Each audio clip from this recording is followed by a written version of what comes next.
Hello, আসসালামু আলাইকুম everyone. আজকে আমরা বানাবো মরিচ ভর্তা, যার জন্য আমাদের লাগবে গাছের কিছু মরিচ। আমাদের গাছের মরিচ এগুলো ধরেছে, তো আমরা ওগুলা নিব না, আমরা অন্য মরিচ নেব। এই যে দেখতে পাচ্ছেন সাদা মরিচ, এগুলো দিয়ে আজকে ভর্তা বানাবো। অনেক ধরেছে, ক্যামেরাতে ভালো করে বোঝা যাচ্ছে না। এগুলো আমাদের কালো মরিচ, দেখতে পাচ্ছেন। এই মরিচগুলো খুবই ঝাল, দুটো দিলেই তরকারি অনেক ঝাল হয়ে যায়। তো আমরা কয়েকটা মরিচ তুলে নেব। থেকে টাটকা টাটকা মরিচ নিয়ে এসেছি। এই মরিচ দিয়ে আজকে আমরা বানাবো মরিচ ভর্তা।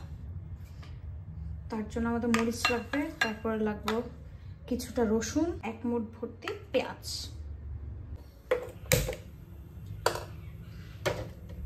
এখন আমরা হাঁড়ি বসিয়ে দিয়েছি। আজকে মাটির হাঁড়িতে মরিচ ভর্তা বানাবো, এর জন্য হাঁড়ি বসিয়ে দিলাম। হাঁড়িটা গরম হোক, এরপর আমরা তেল দিব, ওইটা সটে করে নেব। মাটির হাঁড়ি এভাবে চুলাই দিলে কতটা পরিমাণে ধোঁয়া ওঠে। চুলার চালটা কমিয়ে দিই।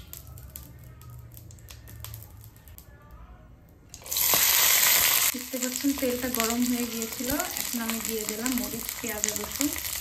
ভাইকে দিয়ে দিলাম, হালকা করে সটে করে নেব। এরপর ব্লেন্ডারে পিষে নিলে হয়ে যাবে আমাদের মরিচ ভর্তা।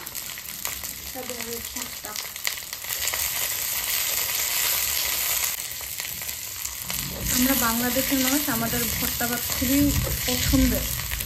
ভর্তার জন্য দিয়ে দেব লবণ। বাসে সরিষার তেল নেব, সরিষার তেলটা দিলে ভর্তাটা আরো ভালো লাগে।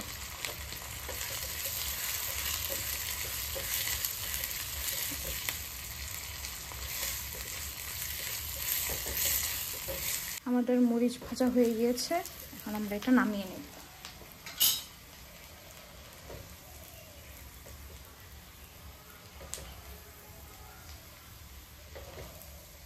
হয়ে গেল, এখন এটা হালকা ঠান্ডা হোক, তারপর আমরা ব্লেন্ড করে নেব, রেডি হয়ে যাবে।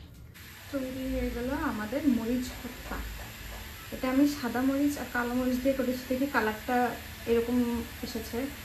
কিন্তু আপনারা যদি শুধু সবুজ মরিচ দিয়ে করেন ভর্তাটা, তাহলে আপনাদেরকে সবুজ কালার দেখা যাবে।